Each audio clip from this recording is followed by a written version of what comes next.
Welcome in, everyone. I hope you guys are doing great wherever you're watching from today.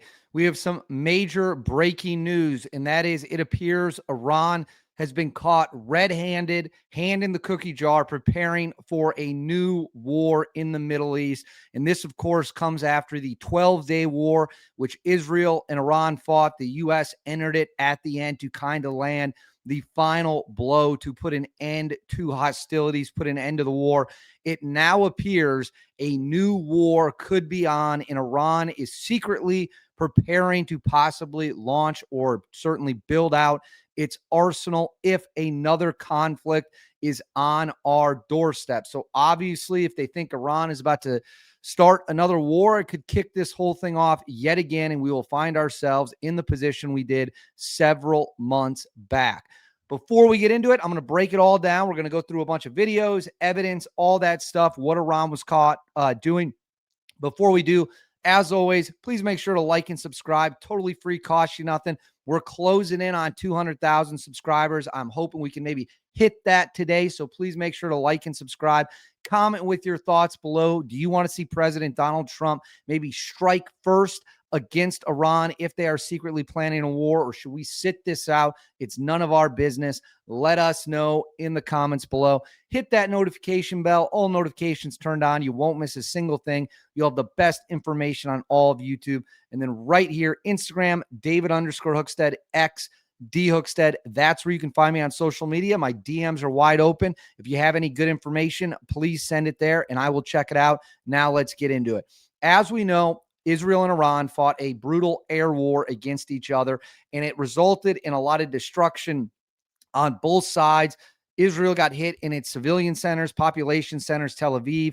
Iran's military infrastructure was greatly degraded, as well as 3 different nuke facilities, Fordo, Natanz, and Isfahan. The United States came in at the end of the world using our supreme technology, our supreme stealth technology. The B-2 stealth bomber was flown into Iran. They dropped, I believe, a total of 12 GBU-57 30,000-pound bunker busters. 12 of those hit Fordo, which of course is the underground facility, the major point of concern for Iran's nuke program. 2 more GBU-57s were dropped on Natanz, which again was a bit of a hardened facility. And then dozens of cruise missiles were launched from a submarine in an unknown location about 400 miles away, and those hit Isfahan. The war then kind of came to an end. It was known as the 12-day war. The reason there's been a lot of concern is both the Israelis and the Iranians don't actually fundamentally believe this conflict is over. They believe it's been paused, it's in a frozen state, but that it could kick off at any time again, that it could, for any reason, we could find ourselves back in a shooting war. It's important to note Israel and Iran, both countries lack the ability to project actual power, boots on the ground in either country, given the distance they are. So what you will see is it's just going to be an air war. Israeli fighter jets will control the skies. Iran will respond with long-range ballistic missiles, the majority of which will be shot down, certainly if the United States is helping, but the ones that land will cause devastating damage, as we all saw when this thing happened for round 1. Well, let me throw this up on the screen.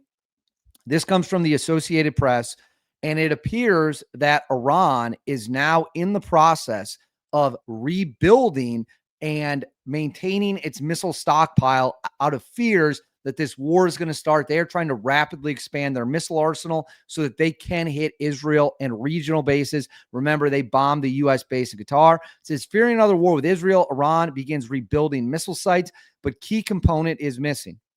So this comes why this matters. Reconstituting the missile program is crucial for Iran, which believes another round of war with Israel may happen. The missiles are one of Iran's few military deterrents after the 12-day war with Israel in June decimated its air defense systems. It says Iran has begun rebuilding missile production sites targeted by Israel during its 12-day war in June. Satellite images analyzed by the Associated Press show, but a key component is likely still missing: the large mixers needed to produce solid fuel for weapons. So I believe this is a before and after. As you can see, they've already rebuilt much of their missile production plant here. It was destroyed, but as you can see on the image on the right, it has now been rebuilt. says reconstituting the missile program is crucial for the Islamic Republic, which believes another round of war with Israel may happen. The missiles are one of Iran's few military deterrents after the war decimated its air defense systems, something that Tehran has long insisted will never be included in negotiations with the West.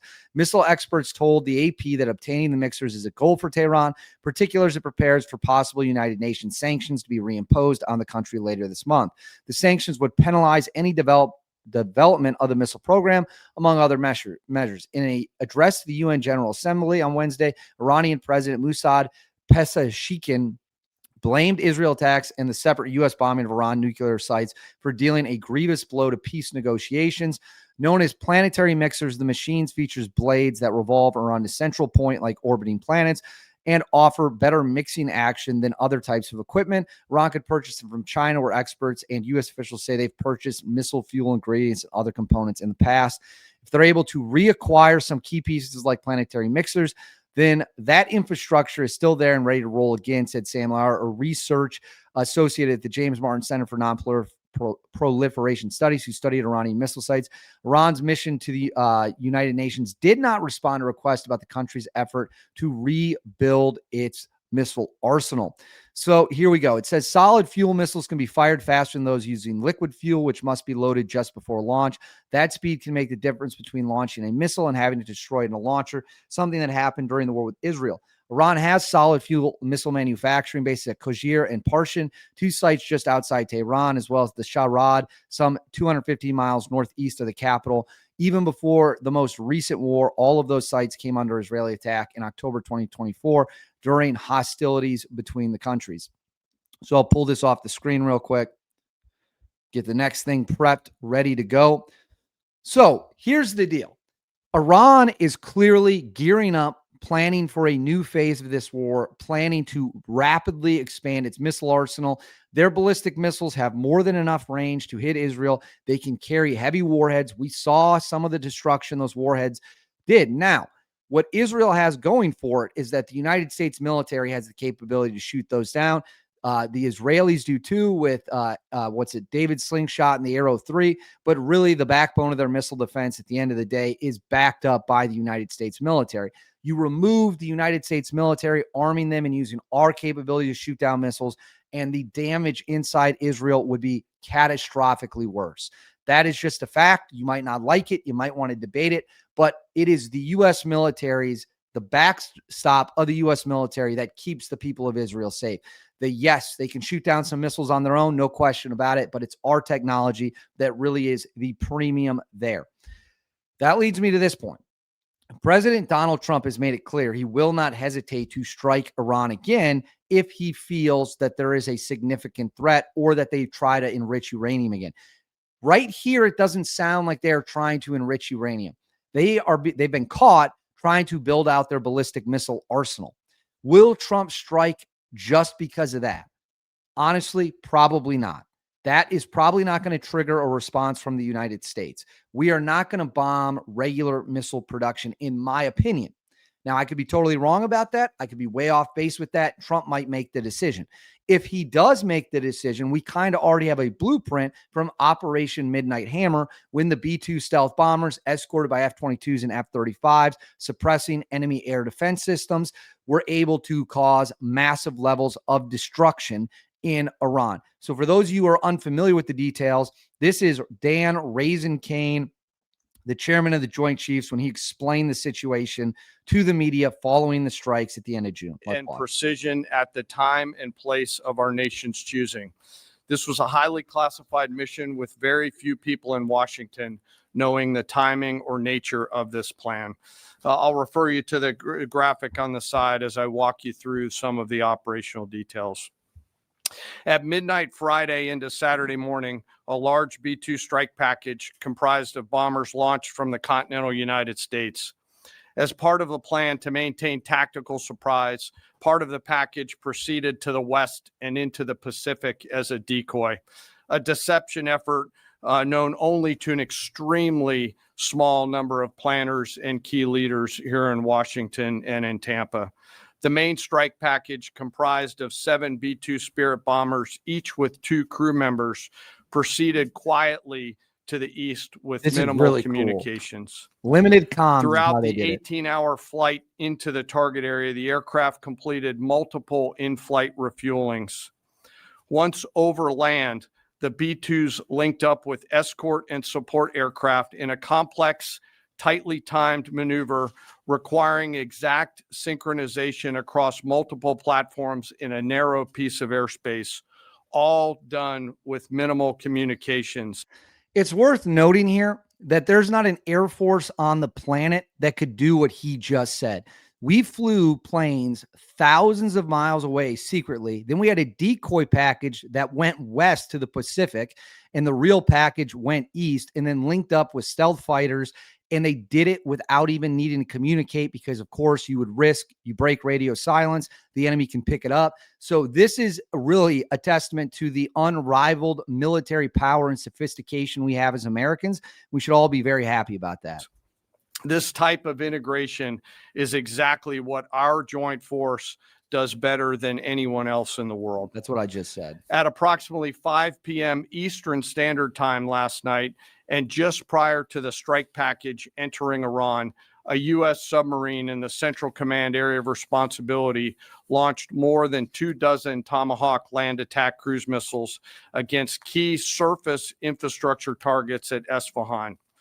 As the Operation Midnight Hammer strike package entered Iranian airspace, the U.S. employed several deception tactics, including decoys, as the fourth and fifth generation aircraft pushed out in front of the strike package at high altitude and high speed, sweeping in front of the package for enemy fighters and surface-to-air missile threats. The strike package was supported by U.S. Strategic Command, U.S. Transportation Command, U.S. Cyber Command, U.S. Space Command, U.S. Space Force, and U.S. European Command. As the strike package approached Fordow and Natanz, the U.S. protection package employed high-speed suppression weapons to ensure safe passage of the strike package, with fighter assets employing preemptive suppressing fires against any potential Iranian surface-to-air threats.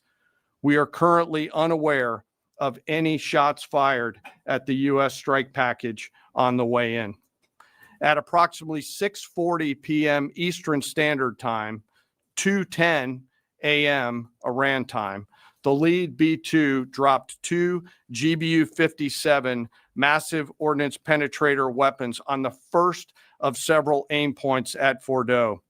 As the president stated last night, the remaining bombers then hit their targets as well, with a total of 14 MOPs dropped against two nuclear target areas. All three Iranian nuclear infrastructure targets were struck between 6:40 p.m. and 7:05 p.m. Eastern time. Again, that's about 2:10 in the morning local time. All right, so I'll pull this down now. And if you guys haven't seen this, again, it just goes to what we're capable of. I'll throw it on the screen. This is the video of Operation Midnight Hammer the government released.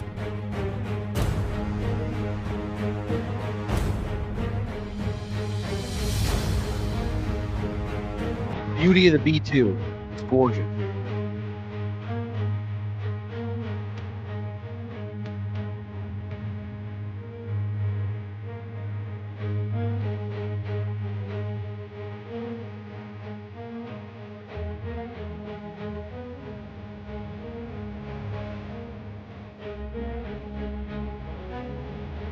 It's worth noting that's not the actual bomb strike. That is a demonstration video.